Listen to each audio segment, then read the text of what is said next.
Big Eb. What's up, brother? Not too much, bro. How are you?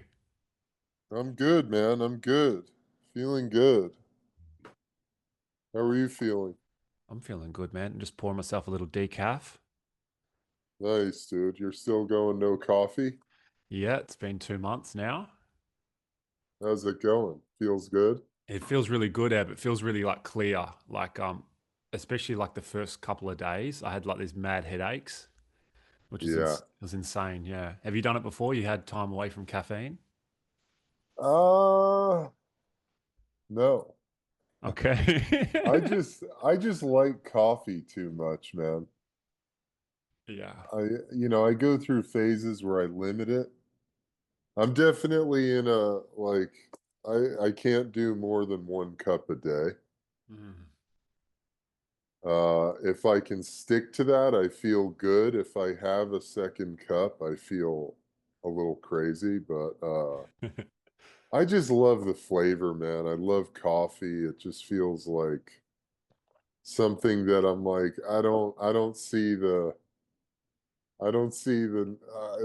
it doesn't feel necessary to get rid of it for me, at least right now, Yeah. you know? Yeah, that's fair enough. Oh, how's the body today? Because it's like what time is it now? It's like in the PM for you? Yeah, it's 7 p.m. I'm Yeah. feeling pretty good, man. Feeling pretty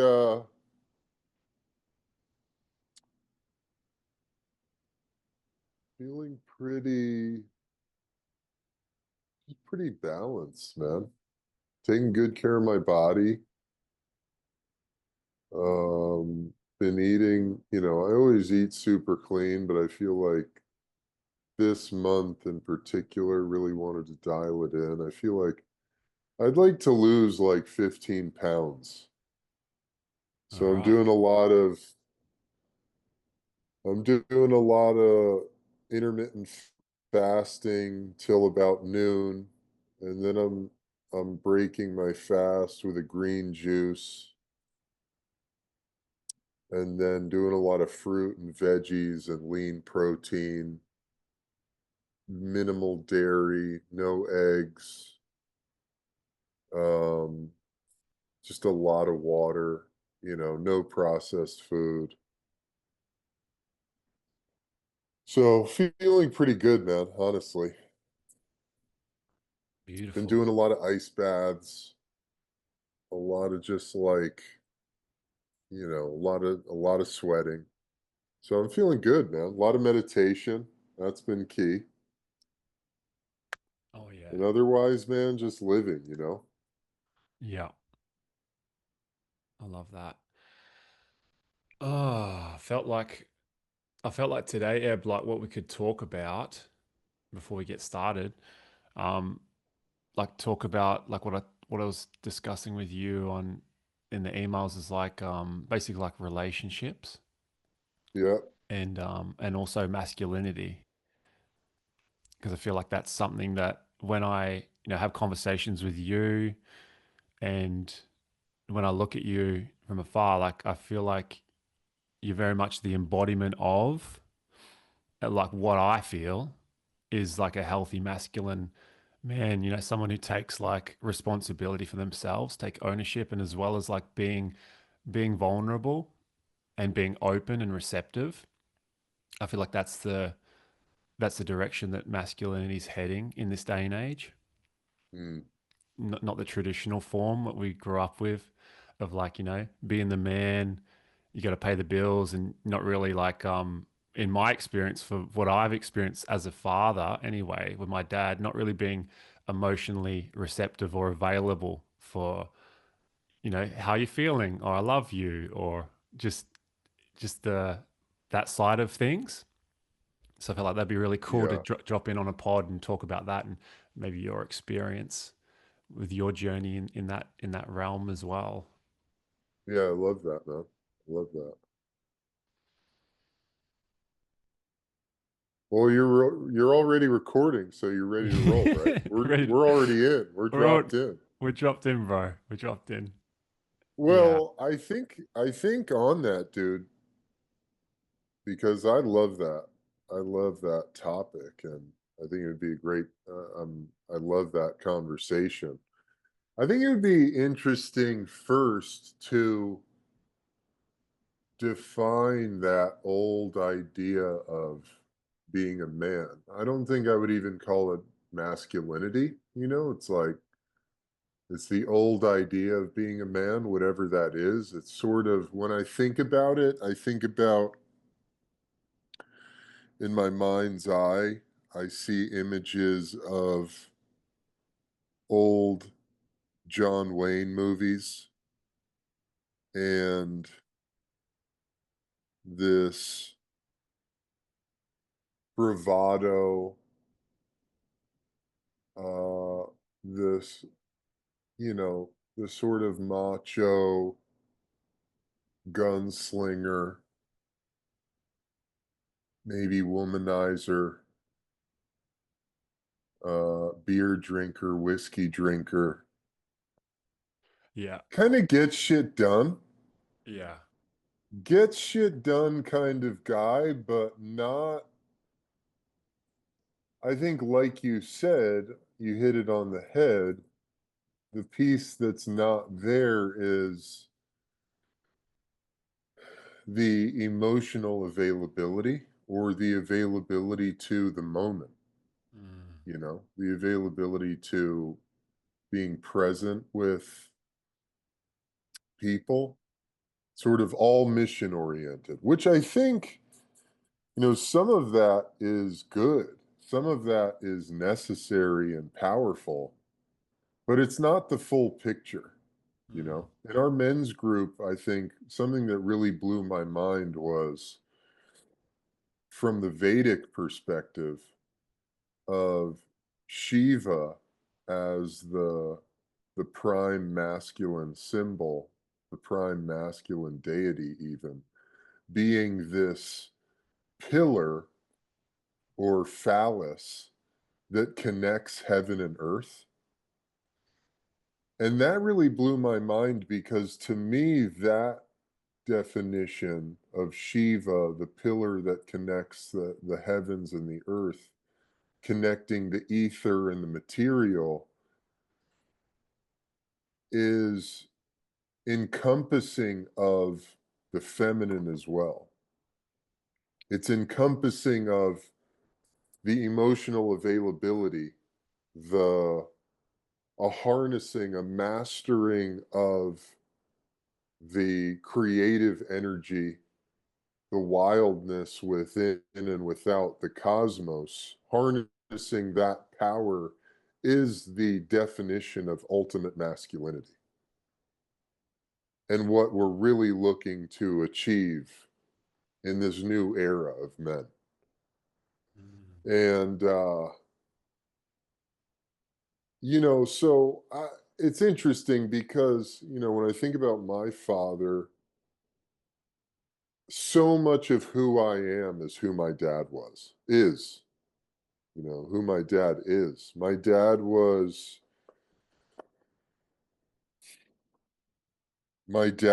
a get it. My dad is, I'm thinking, I say was because I just think of him as watching him as a young boy. I was very lucky, I have to say. I was very lucky.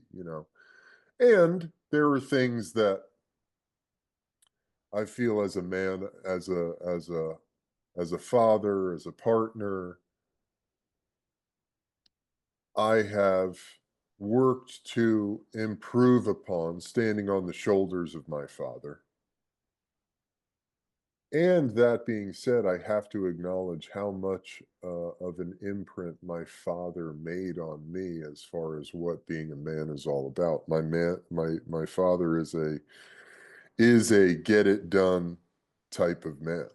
He's a get shit done. He's a carry the family on his back until it's broken kind of man, by whatever means necessary, Mm. to a fault, will grind himself into the earth to put food on the table, Yeah. you know. Um, he was also he was, he's also not necessarily totally, he's not, I wouldn't say, and all due respect to you, Dad, if you ever listen to this podcast, my dad is a brilliant, loving, incredible man. And he's not totally available to emotional the emotional needs of the people around him, which I think, his version of it would be, okay, let's take care of the problem, let's get it done, let's Yeah. get to the end goal. Hmm. But I think what you and I have learned in our own journeys, and correct me if I'm wrong, that's great. However, it misses the mark because a vital component of the process is to acknowledge what's going on, is to stop, pause, breathe, and acknowledge the atmosphere, the emotional atmosphere of yourself and the people around you, whether that's your children or your partner, and go, okay, what's going on here? And not just steamroll into the next thing, you know? Yeah. Yeah. And so I think right there we can start to set a foundation of what the modern man is really looking to achieve or live as or embody, is to be a man who gets shit done but also lives in deep presence of the emotional atmosphere of himself and the world around him. If that makes sense as a starting point. Oh yeah, I love that. That's like a beautiful foundation, Eb, I feel. And it's that self-awareness of what is happening in the moment, coupled with, yeah, like aligned action, I feel, because we can, as men, like coming from our, our history growing up, whatever happened to us, our programming, we can definitely start to take action from the unconscious or like the programmed mind. And a lot of that can be as a result from childhood wounds or whatever you want to call it. But if you bring in the self awareness that we've both had our own journey and our own path coming to, then we can pause and we can breathe and we can just start to bring in that emotional availability in each and every moment instead of reacting from our past self, reacting from the conditioned self, reacting from what we've learned as a coping mechanism, as a survival instinct from childhood, and then coming into now we are the dads, like both of us. We've got daughters, and now we get to decide like how we want to show up as men, as fathers, as I guess leaders in this new generation, as examples. But just for us to really, have that open availability to each and every moment, and that's something really that inspired me to jump on a pod with you, Ed, because from the very first moment I've been listening to your pods from our beautiful soulmate brother Matt Gamble over in Sydney, who introduced me to you a couple of years ago. Shout out to Maddie. Shout Uh, out. yeah, just what a legend. Just introducing me for you, and you're having conversations with Jarrett, Soul of Jarrett, on your pod, the Ebb Yeah. and Flow, as well as Soul of Jarrett podcast. And just as soon as I could listen to those, as soon as you dropped in, 5-10 minutes in, I just felt like I could see a part of myself in your story. And I think that's the beauty and the gift that you have, brother, in sharing your truth so authentically and so just human like as well, that I resonate so much with. And that's what inspires me to take on, okay, like how can I embody my own journey, my own life path with this um, emotional intelligence, with this availability to every opportunity that's presented to me. and not just, yeah, not just fall back into the old patterns of what I've learned. Yeah, yeah. What you're talking about to me is really that's where the rubber meets the road. You know, that's where the impact is seen, experienced, and lived is in that, exactly what you're saying. That's the why, you know, because things happen all the time, you know. Life is constantly happening, especially when you have kids. I mean, kids is the ultimate, they're the ultimate teacher, they're the ultimate, it's the ultimate martial art. Mm. And I was just thinking, as you're talking, because I grew up, one of the interesting idiosyncrasies of the Britton family culture was, when, so to speak, when the milk was spilled, there was a big to do about it. Mm. We never heard the term "don't cry over spilled milk." Or from The Sound of Music, this great thing, when we make a mess, we clean it up. Yeah. That wasn't known in my family. It was like, you spilled the shit. Holy fuck! Why? Why'd you do that? Why? And it's funny. It's funny. And as you get older and you become more conscious, I have become more conscious. I realize how deeply that affected me in my programming Mm. of not being able to make a mistake, or being afraid to make a mistake, or thinking I have to be perfect all the time, or all these things that most of us are carrying around, because it's also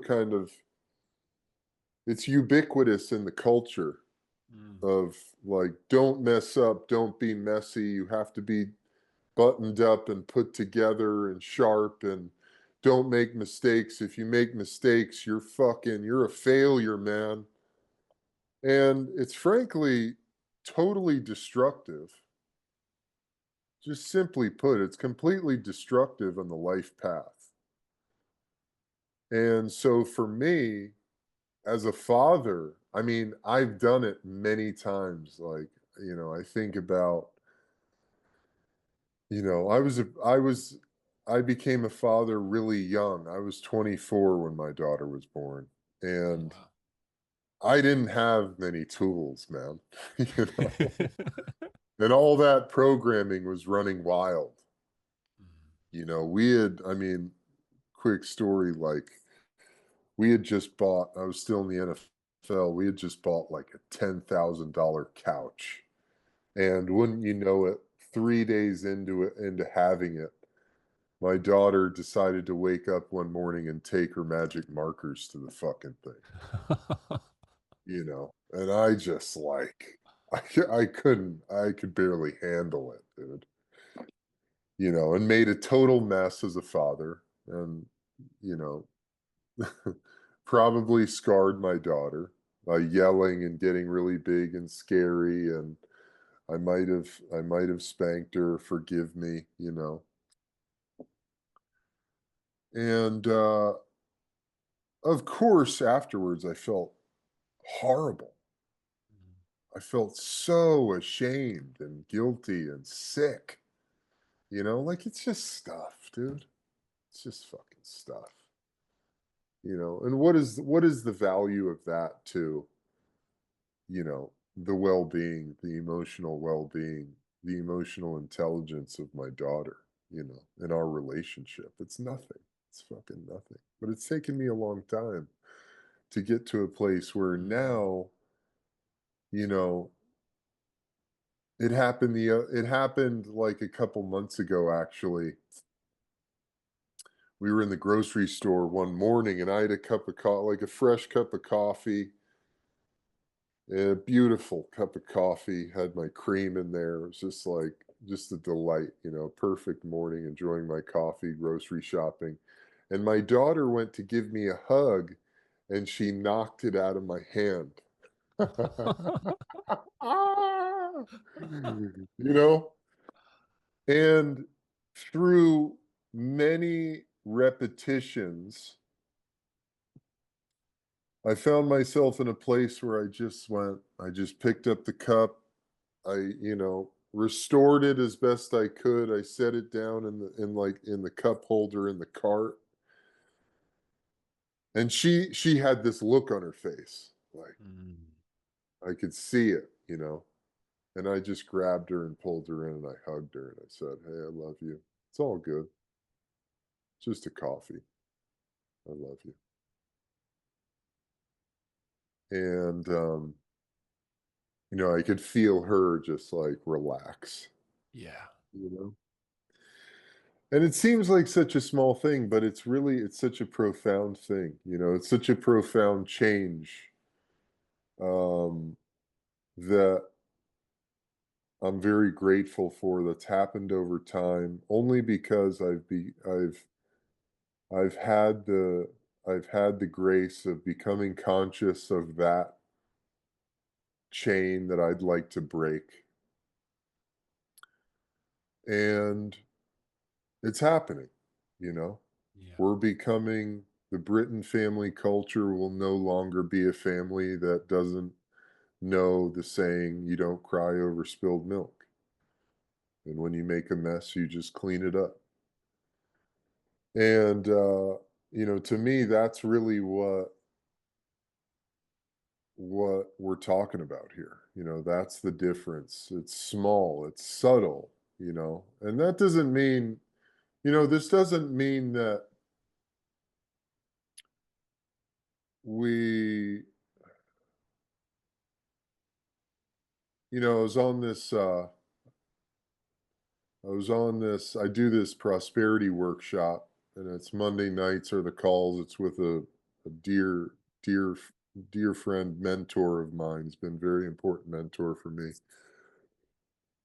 for probably like the last 8 years or so.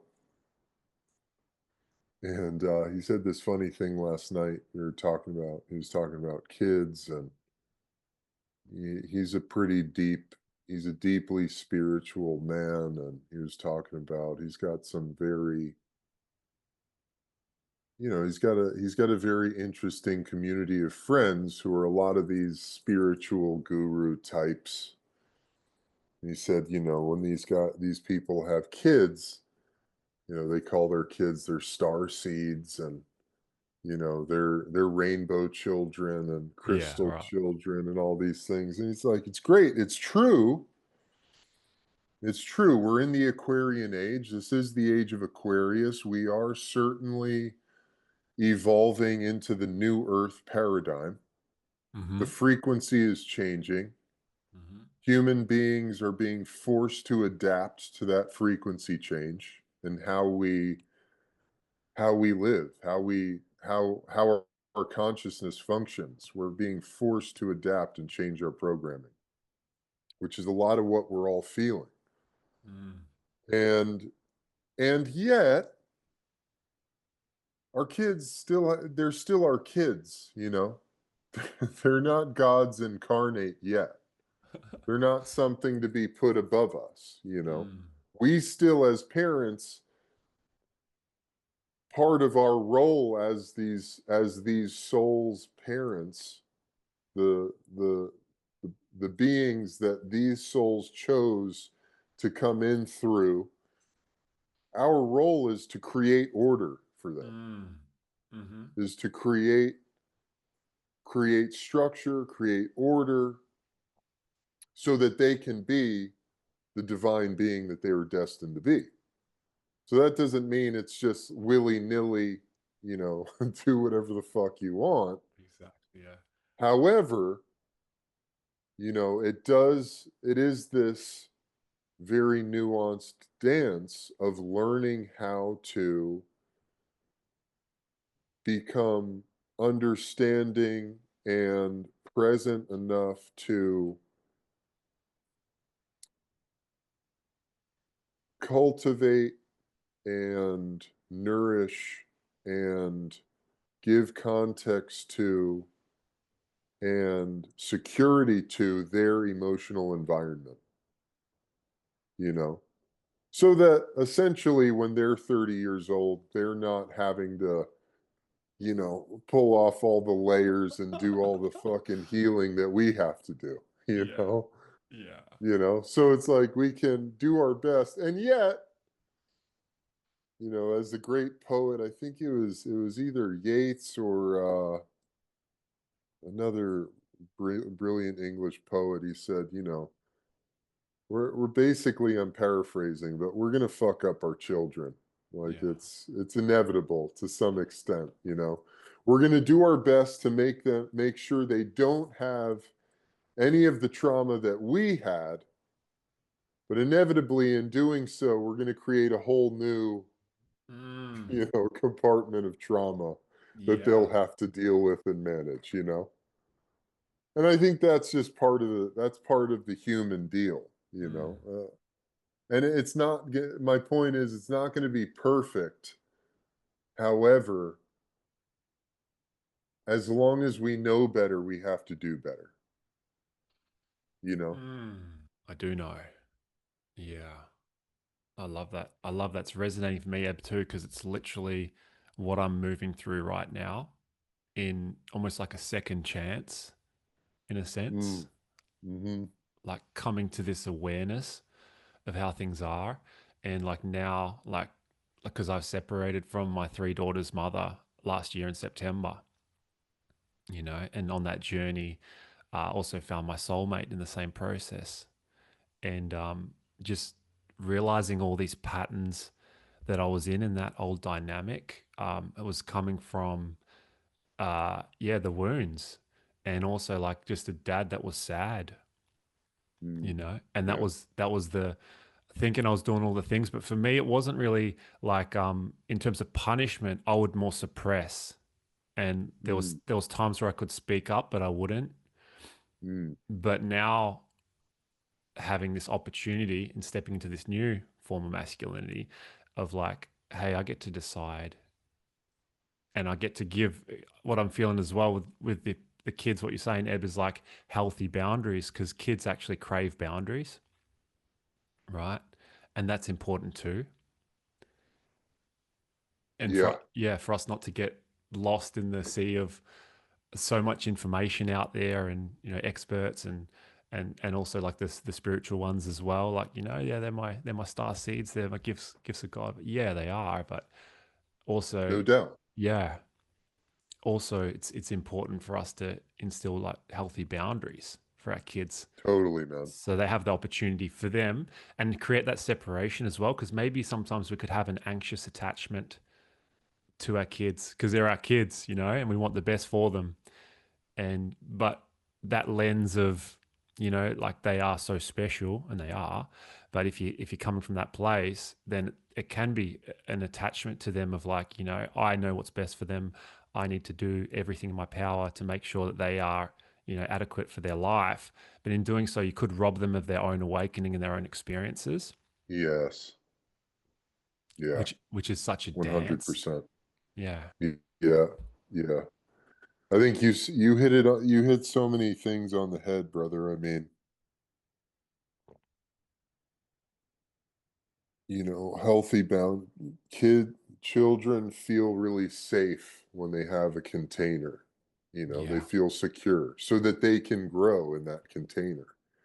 It's like, think about a little plant.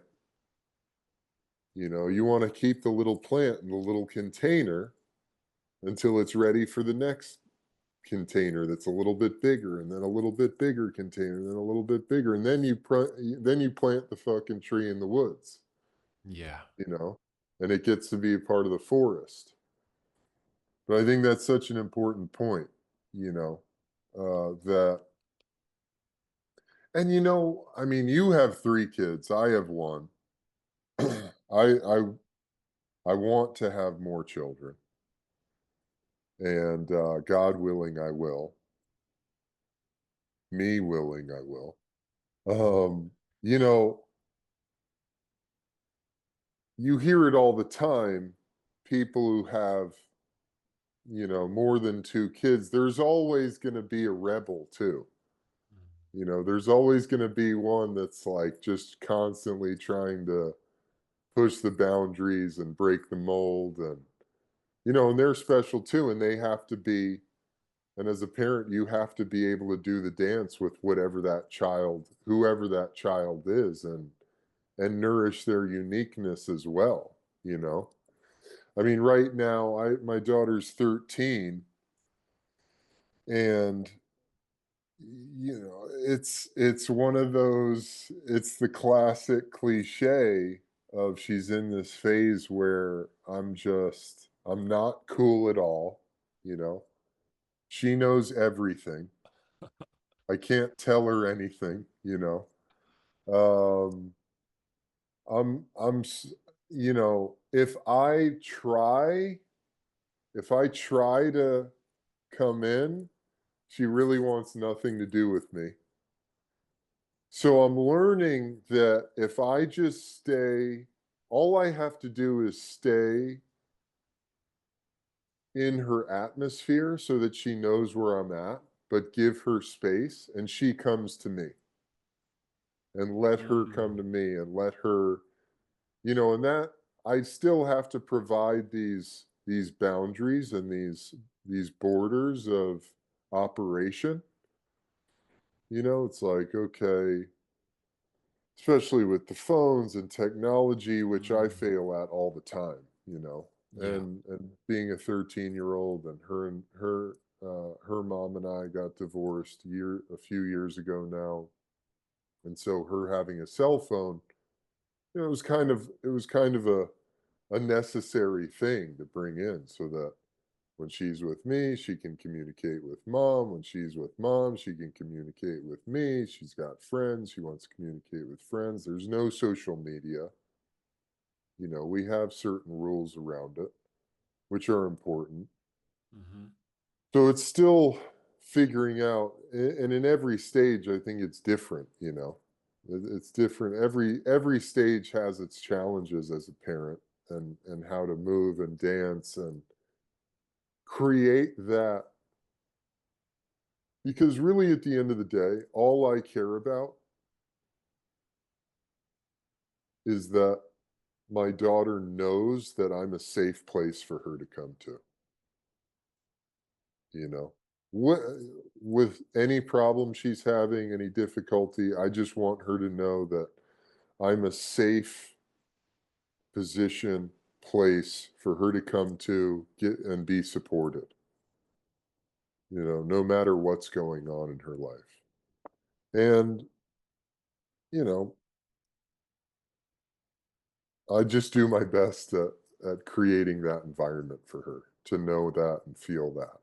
And otherwise, I'm like, look, you're a human being, and like you said, man, I can't really get in the way of your own process as a human being and your own experience of awakening. Like, it's scary as fuck out there, dude. Yeah. You know, Those fucking like, robots. it's like it's crazy, dude. But that's her journey. Mm. Her soul chose to incarnate during this time. Yeah. And she chose me as her dad. I believe that. And so, part of that is surrendering to her and her own process. And I Mm. think that is probably the toughest thing to do as a parent, and it's a constant practice. It's just Yeah. never ending practice. Yeah, that was coming to me straight away when you're saying that that's a constant daily in the moment experience. Yeah. Yeah. Yeah. So how do you surrender, Eb? um That's a great question, man. I recorded my first pod this morning. Yeah. in a long time, in a long time, since September of Oh, 24. wow. Yeah, it felt really good. Um, and one of the things I shared on there, because you said that, it brought it up. Usually I can't remember just about anything I've said on anything I've ever done, but because it's all just stream of consciousness. I never plan anything. I just come in, be present to what is, what's going to come through me, let it come through me, and trust that that's what's meant to be said, heard on that given day in that given moment. And but you saying that, one of the things I shared this morning was one of my gifts that I'm extremely grateful for, and perhaps it's God given.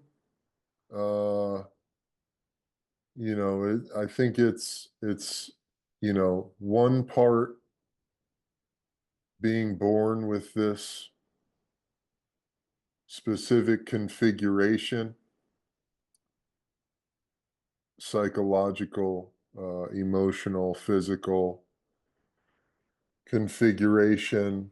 Another part of it is the journey I've been on, through my childhood, through football, through all the things that, all the whole path that I've walked, where I've had many, many opportunities to be in the fire, walk through fire, be totally forged by fire and pain and suffering. And um, learning how to not fight against it, Mm, learning how to allow it to change me and surrender to the change and not get stuck. And the feeling, the surrendering for me really comes down to sometimes it happens with more ease than other times. If I ever feel like I'm stuck, that's when I know I've got to just surrender. So that to me means stop trying to figure it out, stop trying to hide from it or keep it in the dark, you know. mm, Um, mm. Stop trying to handle it all by myself Oh, yeah. and just allow the obvious solution to emerge, you know. I think it was Einstein said it. The mind that conceived of the problem can't possibly conceive of the solution, Mm, something to that effect. yeah. And so many people right now, the world, most of most of the human population is just hell bent on solving problems that are totally out of our control, you know. And so the only solution is to let go of it, man. Like totally let go of trying to figure it out, trying to find the answer on your own by yourself in your cave, and just come out into the sunlight and let the answer, the solution will be revealed to you. And usually it's probably going to be an uncomfortable thing. Yeah. It's probably like being in a relationship, especially when you've been in a relationship with someone for a really long time, and there's so much time, and there's so much love, and there's so much life that's been created, and feeling like, you need to step away or you need to get, the only thing to do is get a divorce or whatever it is. Like, it's fucking, it can be gut wrenching Mm, and painful. And incredibly uncomfortable. And yet, that's where the surrender happens. You know, we just have to be willing to let go of trying to solve the problem on our own and come into the light and allow the solution to present itself. And usually that solution is something that's right there in front of us, Mm. but we've been unwilling to look at it because it's too painful or uncomfortable to allow into our psychosphere, Mm. you know. And so the surrendering is really, you know, it's something that looks different all the time, you Yeah. know. So it's difficult to say how do you surrender because I think it can take many forms. Um, a prerequisite to it, though, is to have a clear view of reality. Mm. You know, part of that trying to figure it out in the darkness is we keep lying to ourselves about what's really going on. Mm. You know, I know a lot of people who spend a lot of time lying to themselves in order to legitimize the situation. Mm. And you see how it buries them over time. Yeah. And you've experienced it. I've experienced it. You can't go anywhere when you're constantly living in the illusion. Mm. You know, you're living in the illusion when you're going, ah, it's them. They're an asshole. That's why it didn't work. Or, you know, ah, it costs too much money. Or, Mm. ah, fuck that. I'm better than them. You know, they're an asshole. They don't like me. Yada, yada, yada. So, you know, one of the really important pieces of this whole thing is,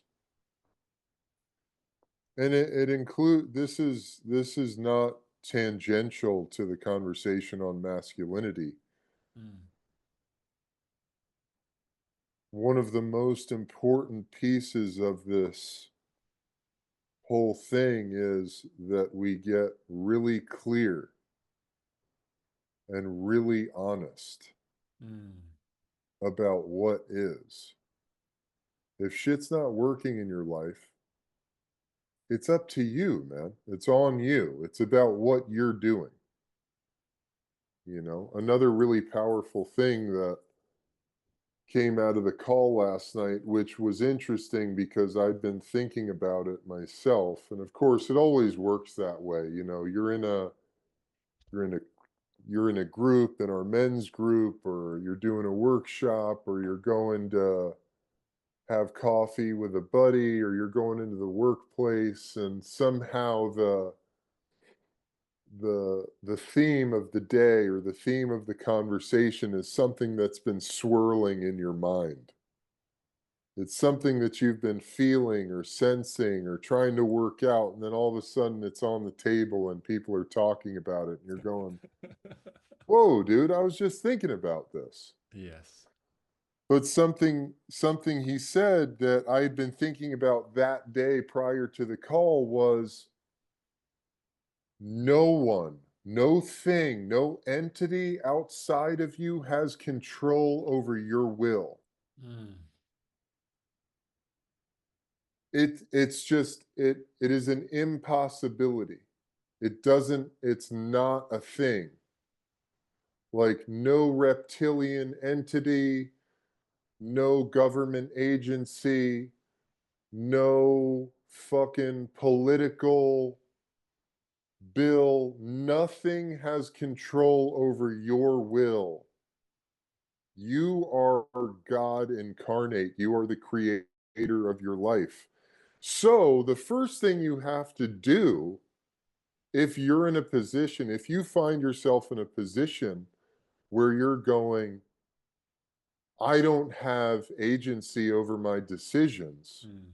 You have to first recognize that you are giving your power away to something outside of yourself, Mm-hmm.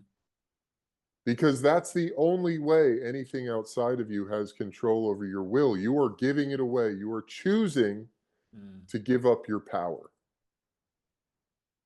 And once you recognize that, you can start to go, yeah, okay, all right, I see. I see.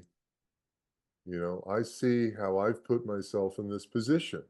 Mm-hmm. And, it's interesting when, you know, looking at social media, I took a long break off social media. Now, I still don't have it on my phone, but I tap in every once in a while to check in and see what our guy Jarrett's posting for me and, see what clips are going on. And it's so interesting to me when you look at comments, you look at the comments people leave, and the comments are such a psychedelic Mm. mirror because Mm. everything that anybody is saying is just it's a literal reflection of their perspective of the world. It's the Yeah. perspective that they hold, that they're living in. So and when you just look at that as a model for yourself, it's whatever you perceive, that's going to be your reality. True or not, it doesn't Mm. really matter, you know. Yeah. I talk about following your own truth, and people go, "Well, if everybody follows their own truth, there's no objective truth."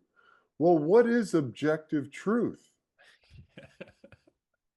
I'm Yeah. just, I would love to know. Mm. The sky is blue. Is that an objective truth? What's an objective truth? Mm. What's objectively true in this world?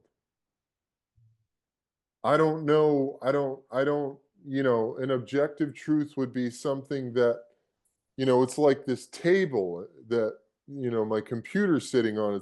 We can touch it. It's tangible. It's here. It's solid.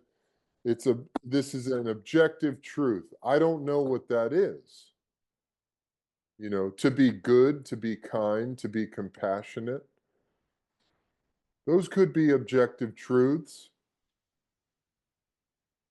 That's not really what I'm talking about when I say that, which again goes to the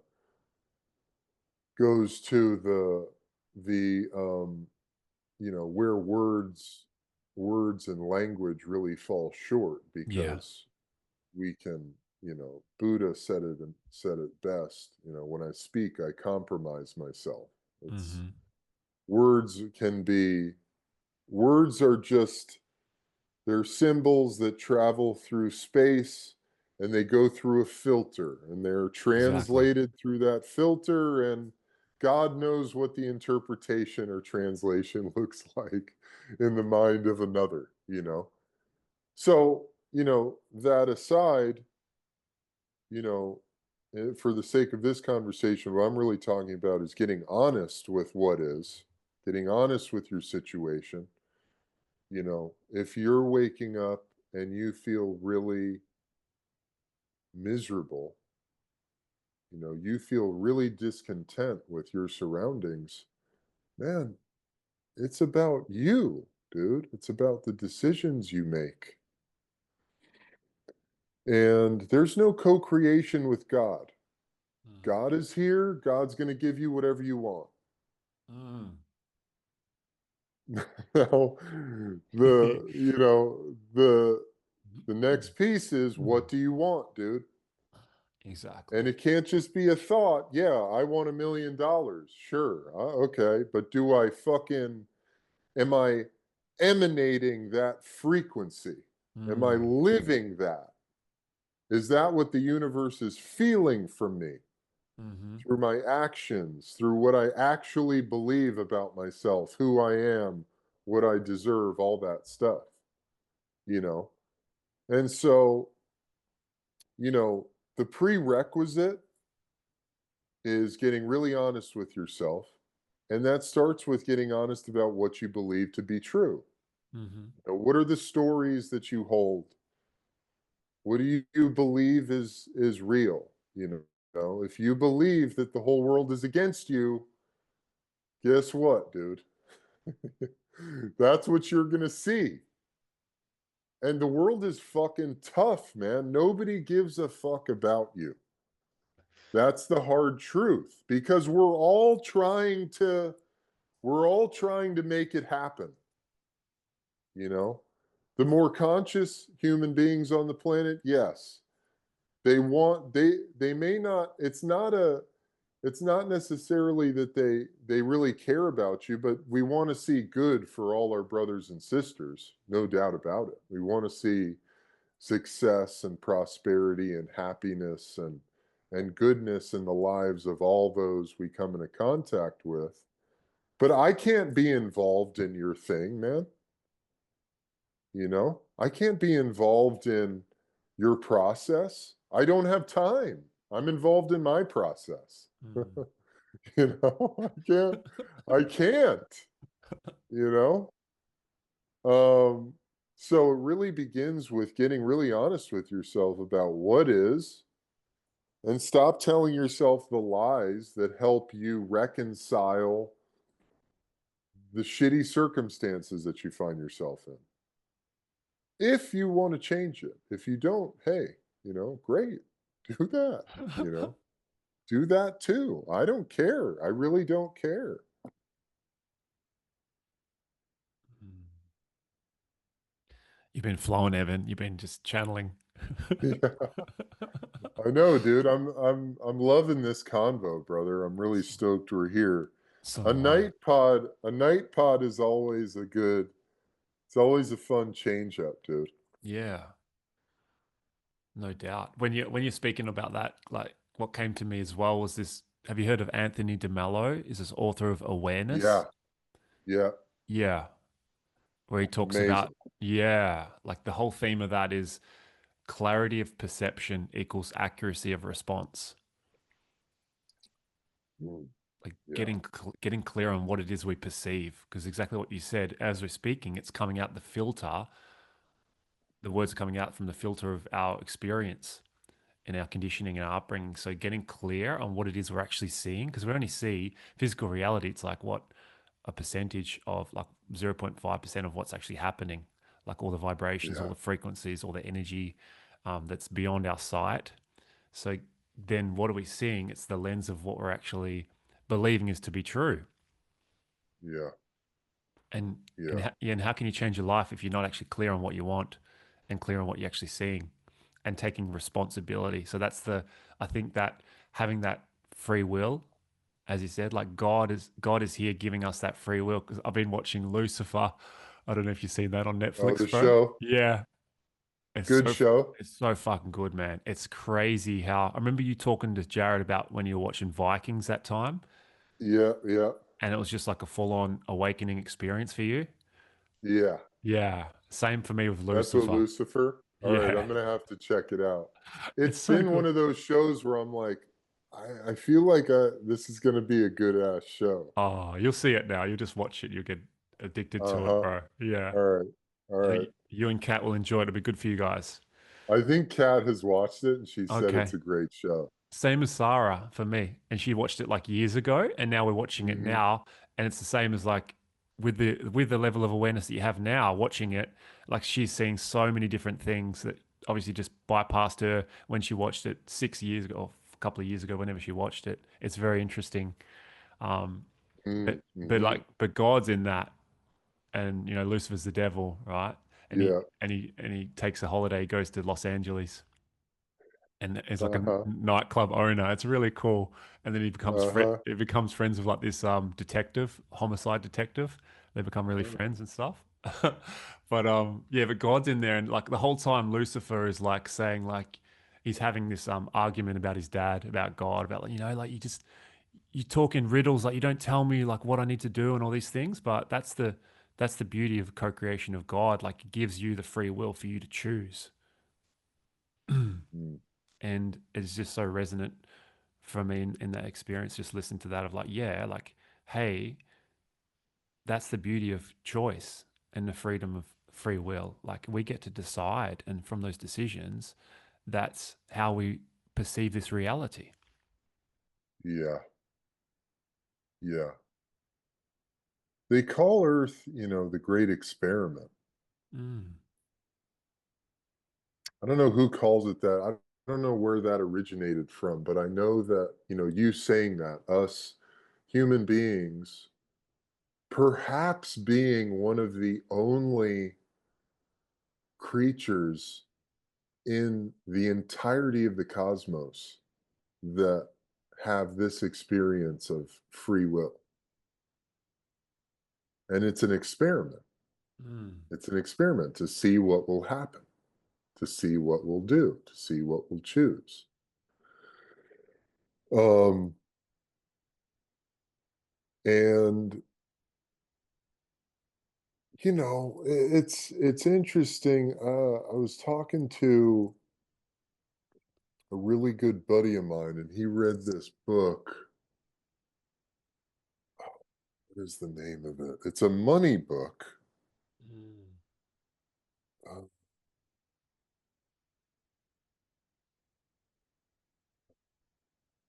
Here it is. Hold on. The Gap and the Gain. Oh yeah, Dr. Benjamin Hardy. Yeah, you've heard of this? Yeah, I did like a program with him, Rapid Transformation in 2023. He's a really good guy, organizational psychologist and author. Y- Yeah, and he's like, and this book was kind of about, it's kind of finance oriented. Yeah.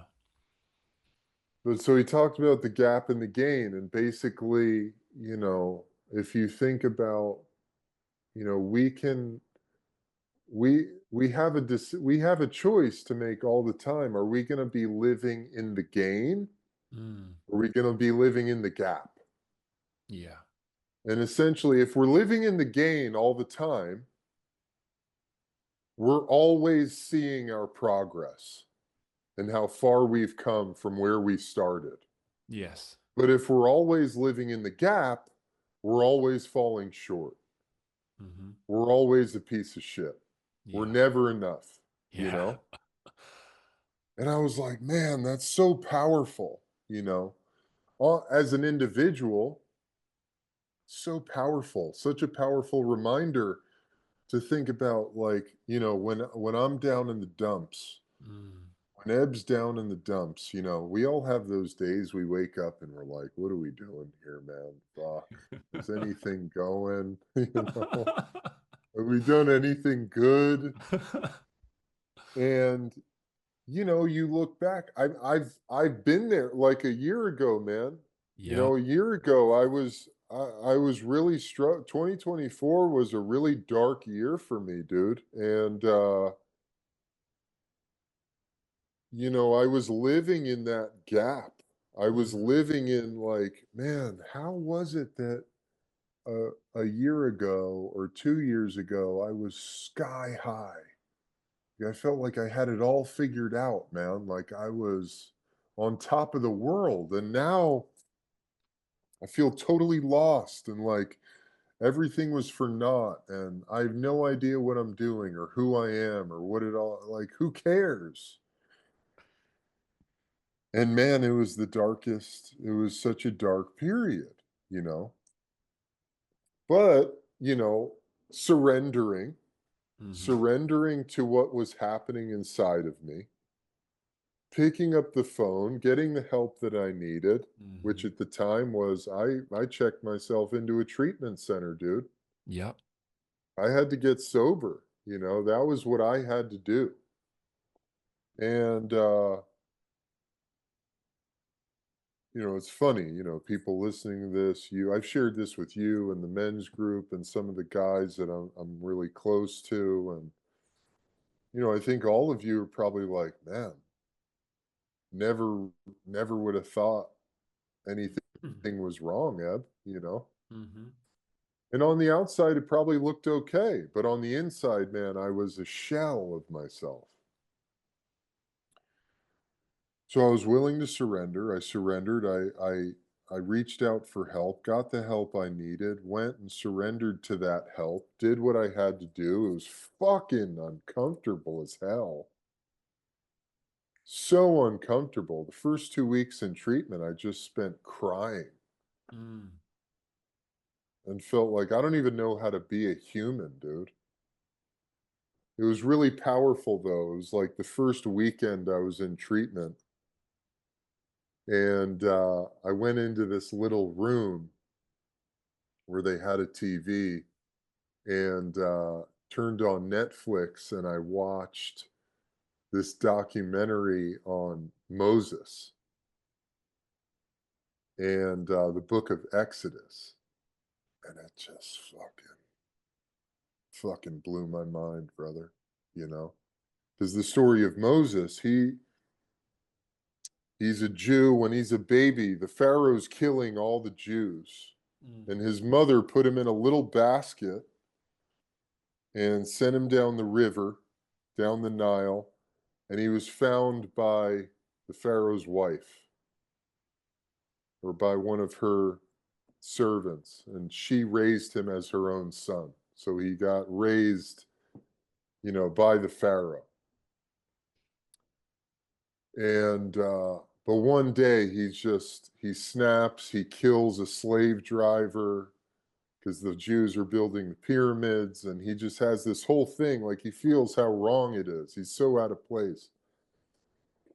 And he goes into the desert, gets this message from God, you've got to go into Egypt and get the Jews out of Egypt.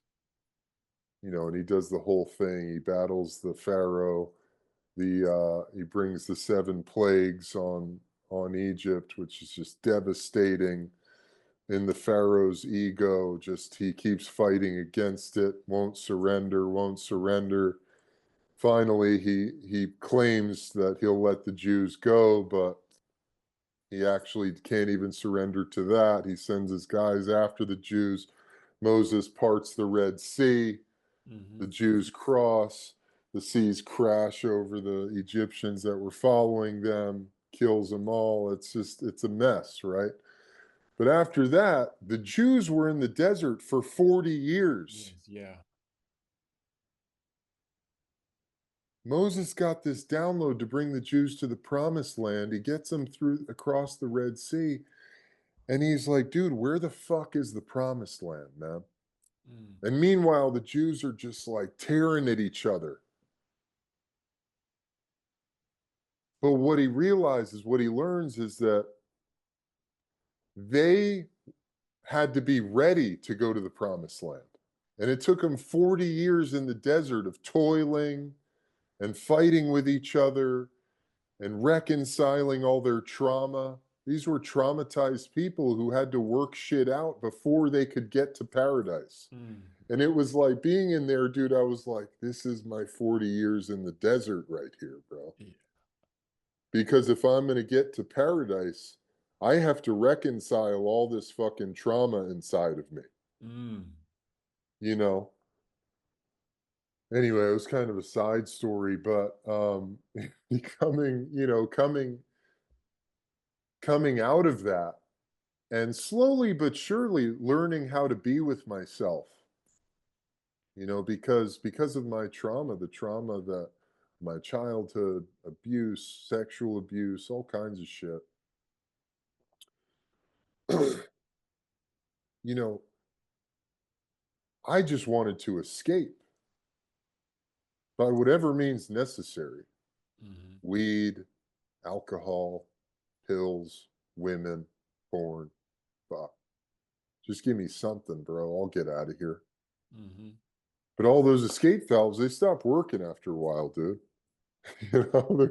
There's nowhere else to go. You're not going anywhere. You realize, oh fuck, I'm still here. I always come back. I always come down. Mm. So I had to learn how to be with myself.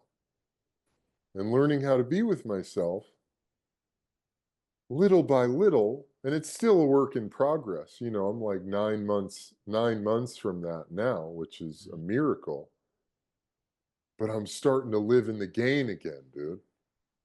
I'm looking back going, dude, look at how fucking far I've come, bro. Mm. Yeah. It's empowering, it's inspiring. It You get is. to go, yeah, dude, you're kicking ass. Yeah. Okay, man, we're not like wherever we thought we were going to be, maybe, but I don't know. I look around, I'm like, fuck, dude, this is paradise.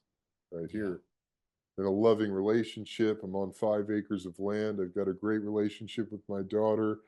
Got a beautiful dog. I eat incredible foods. I'm healthy. I'm vibrant. I do fun work. I get to have great conversations. Like, fuck, dude. I don't know. I Mm. don't know. Can it be better? But something I realized about when that time when I was living in the gap, when I thought when I thought and felt like I was on top of the mountain, I was still living in this illusion that I was going somewhere. Mm. I was living under the perception that I was getting somewhere. Mm. Now, looking back to define that somewhere that I was getting to, that destination that I was getting to,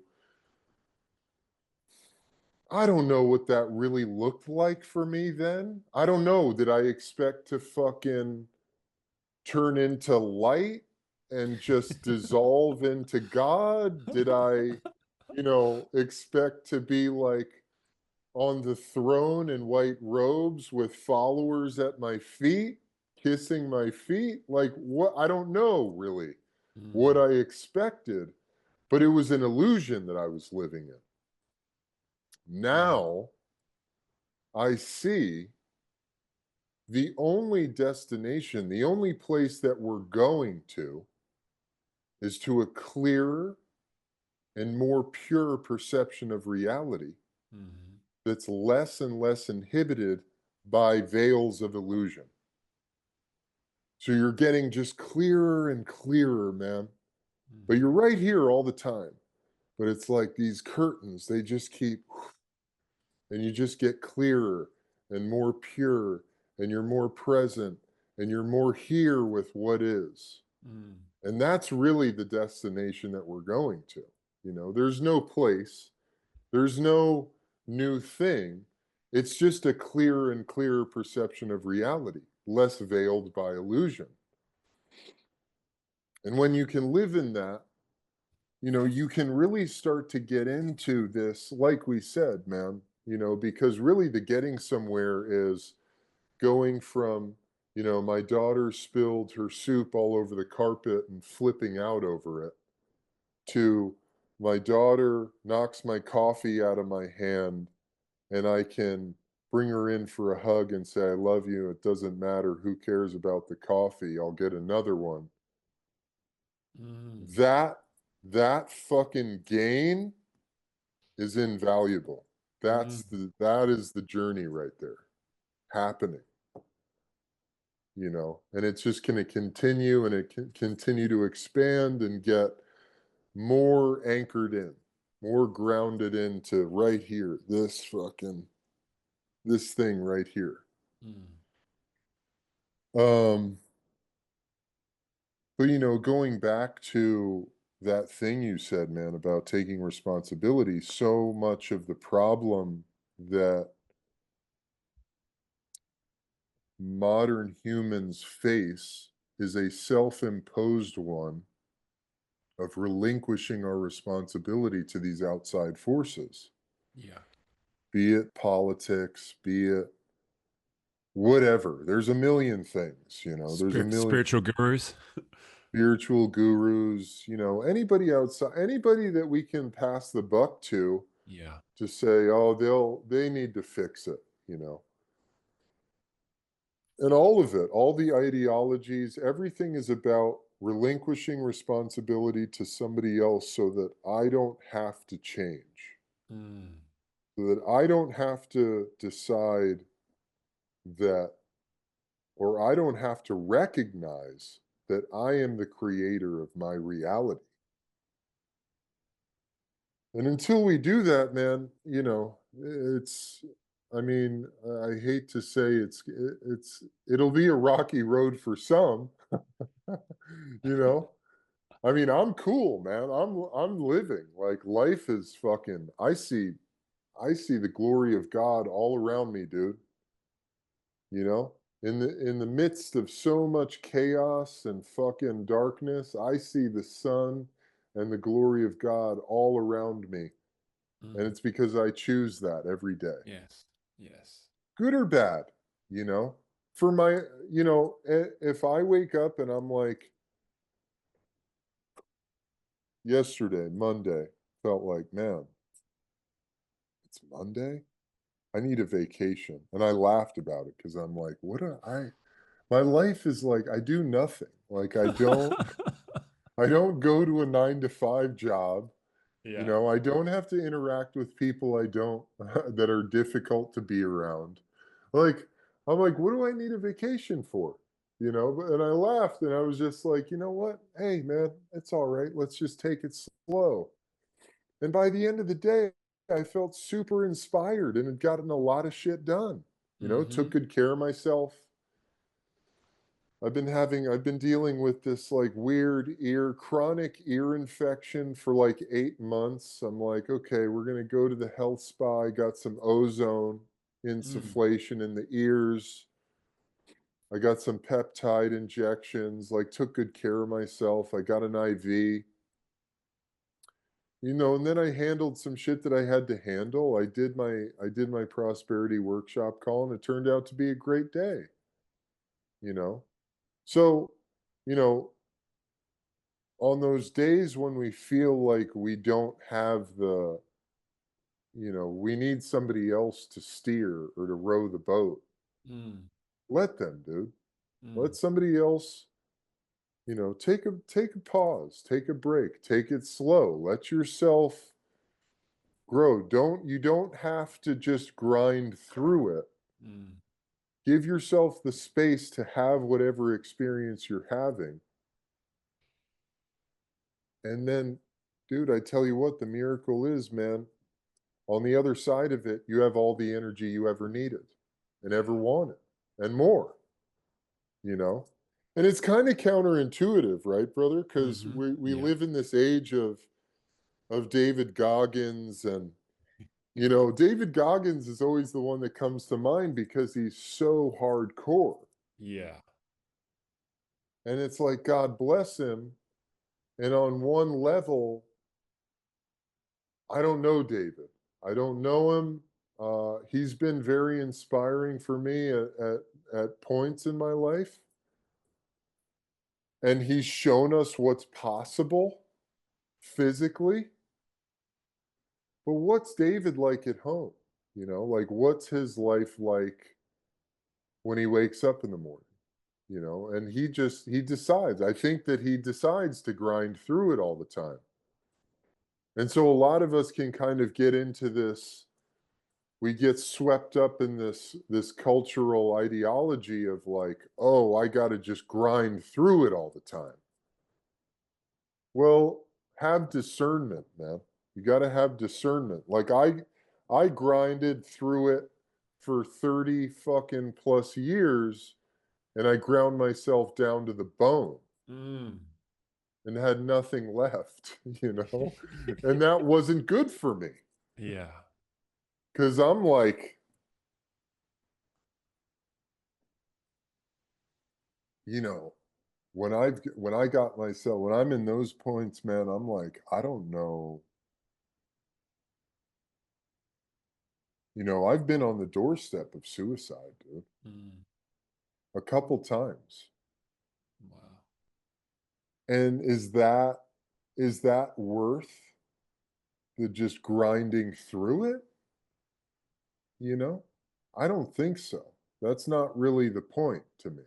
Mm. I want to be a grandfather. I want to be around. I want to watch I want to like this year is a lot about divine order for me. And a big part of that is my finances and money. And like Mm-hmm. I want my family to be totally I want to change the fucking trajectory of my clan, Mm. you know. And so if I want to do that, I've got to be here for a little while, Yeah. you know. I can't pull the ripcord early, dude. And so what? allows me to achieve that dream, that vision, Mm. you know. And it doesn't, for me, there's times to push myself, and I think Hmm. there's a lot of value in knowing where your edge is and working to your edge, and then you've got to learn when to rest. Yeah. And going back to our initial definition of masculinity in the modern era being Shiva, being the pillar that unites heaven and earth, and being a master of the feminine within us. The feminine is the rest. It's the yin. Hmm. It's the it's the being in the water, being in the rejuvenation, or being in the womb, just being Mm. able to recharge the battery. So learning how to do the dance of both, living in the fire, being the spear through the darkness, through the void, and then being the void as well, that's really to me where the mastery comes in. And if you're always in the yang, if you're always like, you're going to blow out, you know? Yeah.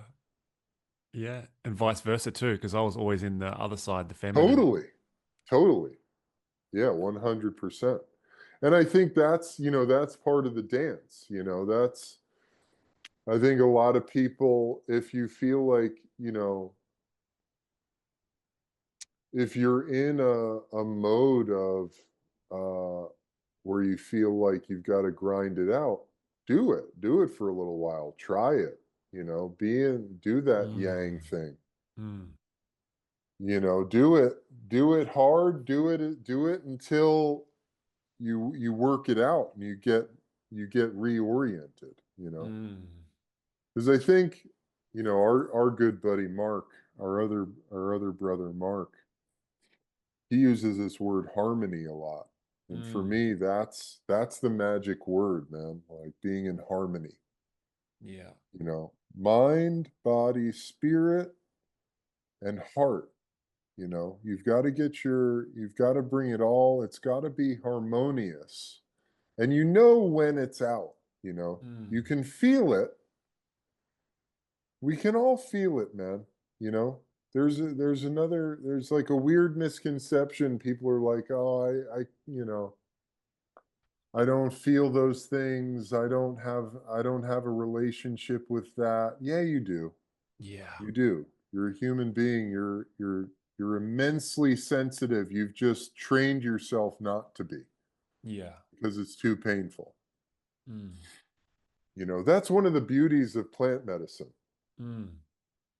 You know, ayahuasca, psilocybin, LSD, these things that will they fucking bring you right to the heart, man.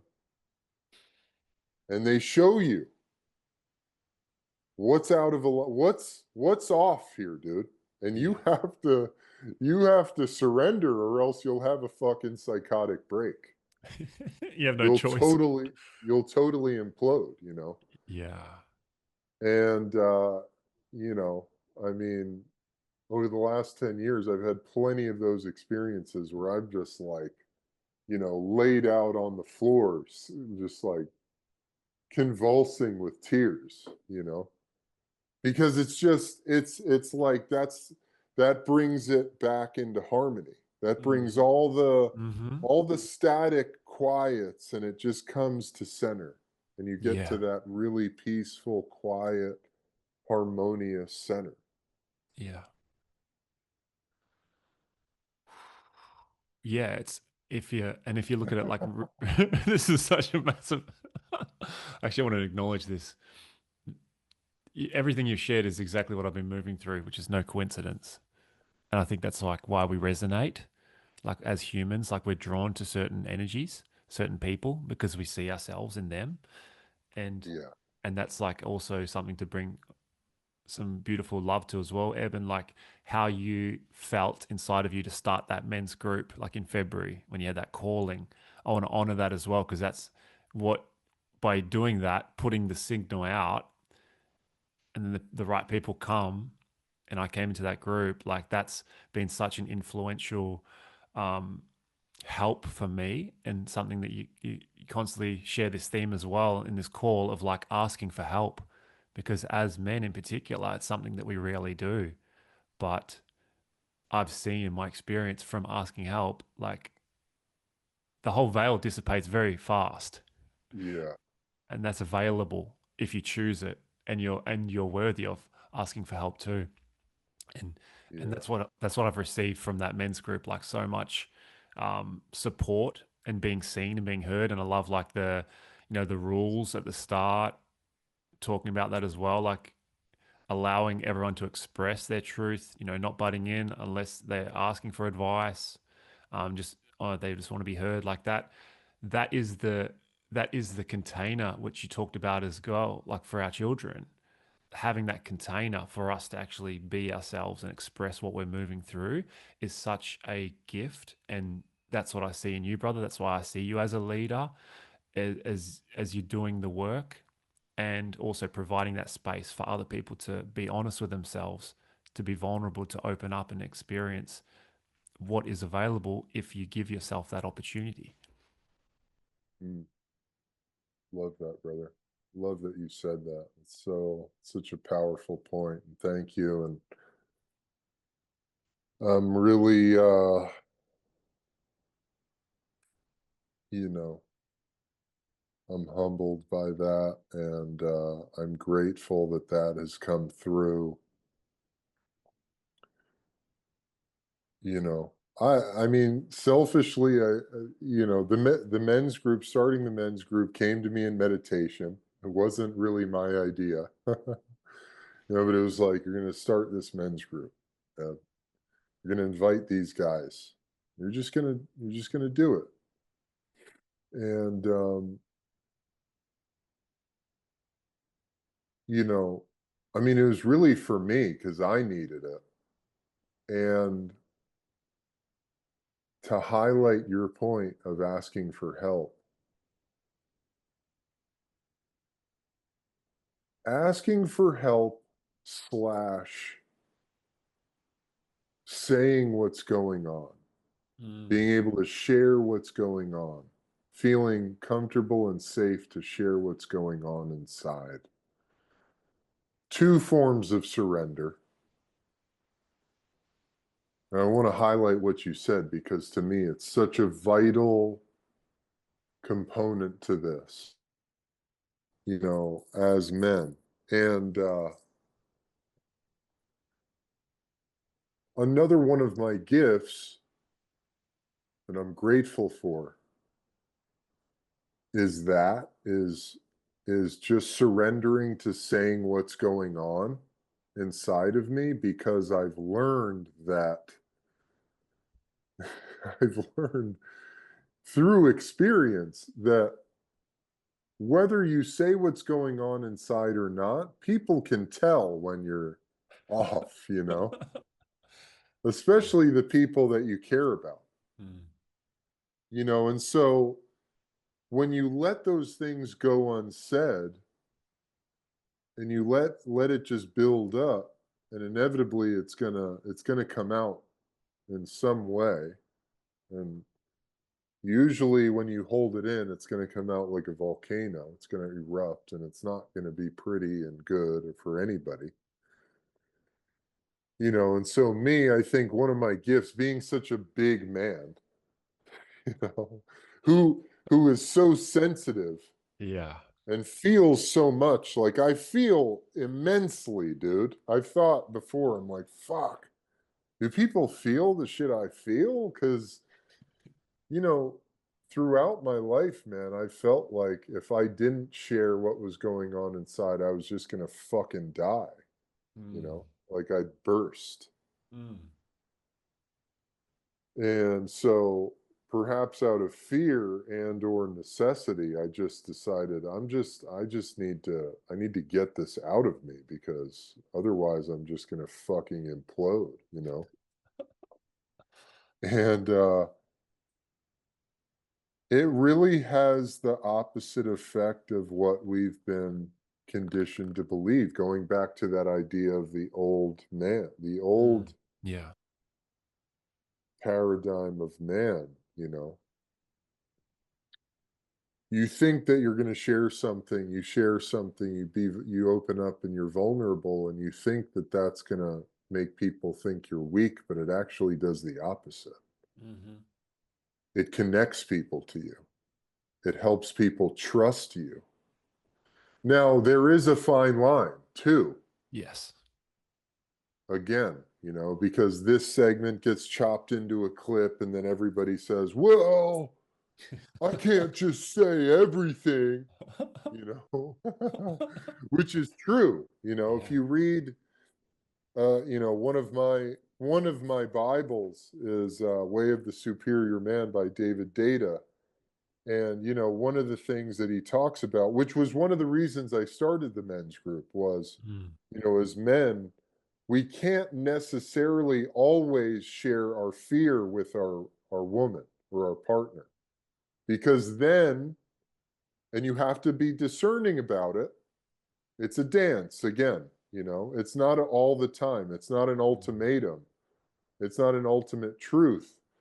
But if you're constantly the bleeding heart, your woman won't trust that you have what it takes to handle a situation. And then she goes into her masculine and the polarity of the whole Oh. relationship gets fucked up. You Oh know, yeah. I know very we well. know what that's like, you know, and it's not good. It's not good. Mm. Now, that being said, it has been very fruitful to open up and share and be vulnerable and be intimate with my woman. That's created a lot of trust too. Mm. And there's a fine line. Yes. So, creating a men's group, having a space to go, having a safe place, a safe ear to lean into where you can share those things when they come up more often than you might be healthy for the dynamic of your relationship, particularly with a woman, is necessary. And it Mm. creates that sense of trust. It creates that sense of connection.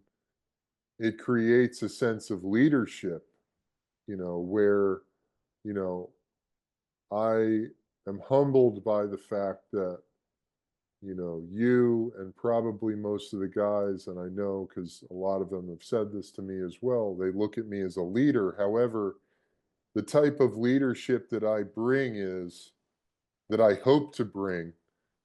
I'm not creating followers, I'm creating leaders. Yeah. So by leading by example, you guys are going, I see. Now I can lead in that way. Now I can be the leader in my microcosm of the universe with my woman in my community, with my dudes, and I can be the leader in that way Mm. and show up in that way. Um, Mm. because if you're in fear or you're discombobulated emotionally, whether it's fear or frustration or resentment or something, some negatively charged emotion, which we're gonna feel, by the way. There's no fucking meditating your way out of it. It's gonna happen. You're a human being, you know? Maybe if you work fucking super diligently for years and years and years and you become an absolute master of your mind, you wake up one day and those are like little specks, Mm. and perhaps there's nothing negative left in the vessel any longer. But until then, you're going to feel negative sensations. You're going to feel negatively charged sensations. Mhm. So you have to do something with it. There's no holding on to it, trying to figure it out, trying to suppress it, repress it, you know. because it's only going to grow if you try Mm. to bury it. It's only going to gain strength and gain energy. And so you have to be able to do something with it. And when you're able to do something with it, you show people the truth. You show people what they're seeing with their eyes. It goes back to getting honest, Mm. you know? If you're feeling a lot of fear or a lot of resentment, but you're going around going, yeah, it's all good, man. It's all good. Great. Got it. Yeah. We're going to kick ass. We're going to do this thing. But everybody's looking, going, dude, that guy's like really scared and Mm. fucking frustrated and angry. They don't trust you. There's no trust. Because there's an energetic Mm. there's energetic discord. Mhm. People are looking at a thing, they're looking at reality, and then the words that are coming in don't match the vibration of that reality. Yes. So intuitively you go, something's wrong. Mhm. Now, when you're looking at a reality and the words match the vibration of that reality, you fall into trust. Yes. And you go, ah, I see. We're on solid ground here. Cool, man.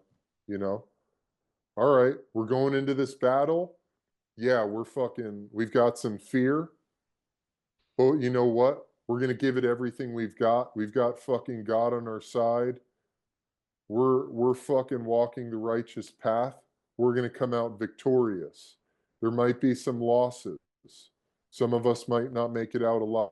All right, I got the fucking will and the juice to go now, baby. Mm. I'm gonna be in that foxhole with you, bro, because I know that this shit's real. Mm. Yeah. We're not out here in a fucking fantasy land, you know?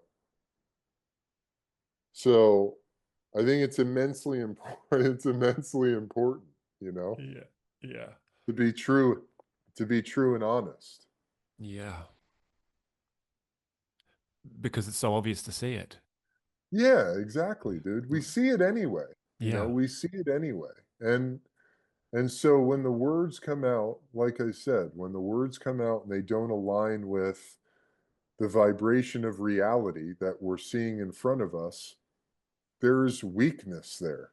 Yeah. That creates a weak link in the chain of energy. Mhm. But if you fucking are honest about what's happening and the words reflect that, the message reflects that, something really miraculous happens, dude. Mm. Uh, a guy who's been an incredible mentor for me over the years, Dave Meltzer, who, you know, wildly prosperous financial guru. He said this thing that truth has the highest vibration. Mm. Yeah. Authenticity, isn't it? Yeah, and that's really to me what he's talking about right there. Yeah. You know, Yeah. that's how you mobilize an army Mhm. in truth, you know. We all know when the odds are stacked against us. That's not what it's about. It's about recognizing that and then fucking giving the fucking gung ho speech anyway. Mhm. With that in mind. Yeah. Given You the know, it's like, we got to go speech. We got to yeah, go. dude. Exactly, exactly, dude.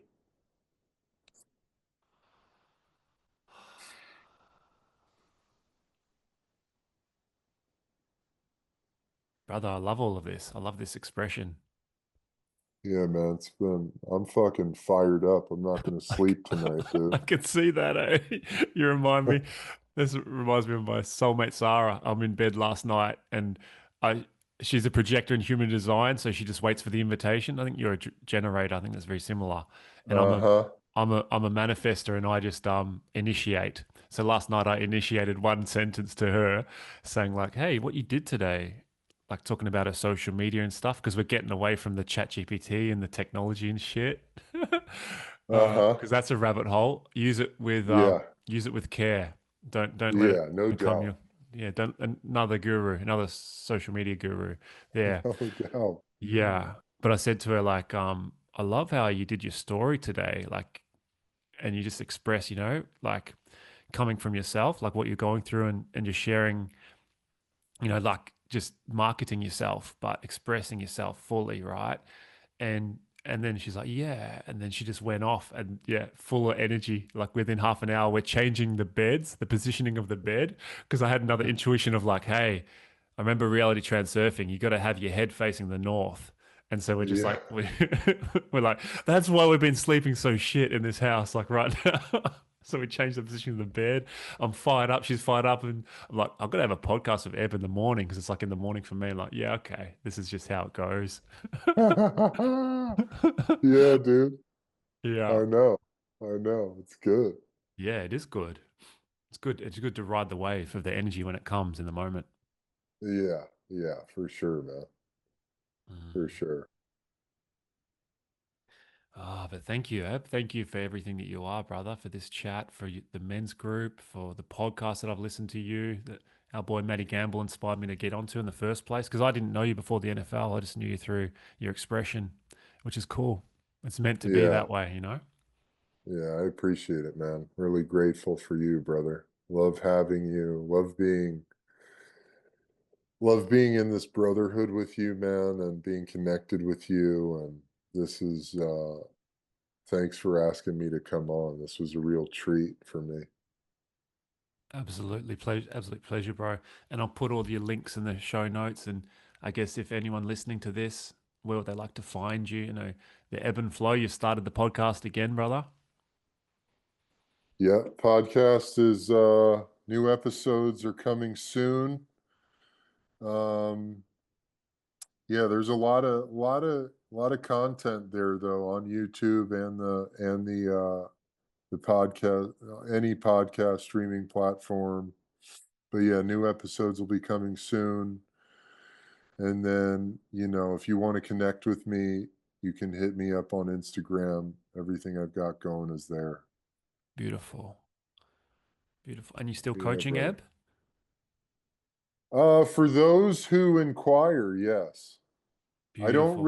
I don't really market it. It's sort of if you find me and you inquire about it, then that's part of the initiation process. So I love that. I love that. so if you listen to this and you feel really called, like I've got something to offer you, or you feel like we could work together, then you can hit me up and we'll get on a little we I always do a free introductory call and we could see if we're aligned. Yeah. I love that. I can vouch for a testimonial that since being in Evan's world, it's been a beautiful experience. And as I shared, like with the men's group, like you have such a powerful energy and also just this vulnerability and this container for us to feel safe and express what we're going through and really like transform. Because without like this men's group and without, asking people for help, I find it's a very lonely path. And Yeah, what I say with before meeting my partner Sarah as well, like I feel like I've done 10 years worth of healing in the last 8 or 9 months since September it's last year. amazing, dude. Yeah. And it's through these conversations and, guidance through people who have walked the path and they're human and express their truth. So thank you, brother. Thank you, my bro. Love this, man. Absolutely. Have a beautiful rest of your evening. You as well, my dude. Love you, man. I'll Love see you, you bro. tomorrow, I hope. I'll be there. I'll be there. All right, brother. All right. Peace. Later.